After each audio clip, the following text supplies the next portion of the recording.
ফেব্রুয়ারিতে নির্বাচনে এনসিপির কোনো আপত্তি নেই, তবে নির্বাচনের আগে গণহত্যাকারীদের বিচার, দৃশ্যমান ও সংস্কার নিশ্চিত করার দাবি দলটির।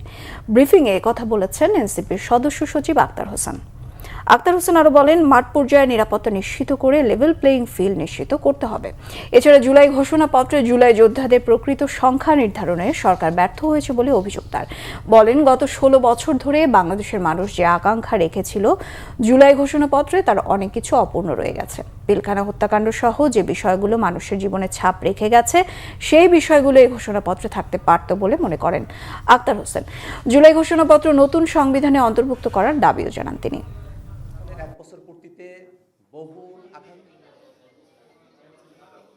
সরকার যে সময়সীমার মধ্যে নির্বাচন আয়োজন করতে চায় তাতে আমাদের আপত্তির কোনো জায়গা নেই, কিন্তু নির্বাচন আয়োজনের পূর্বে সরকারের অবশ্য পালনীয় কিছু কর্তব্যের জায়গা রয়েছে।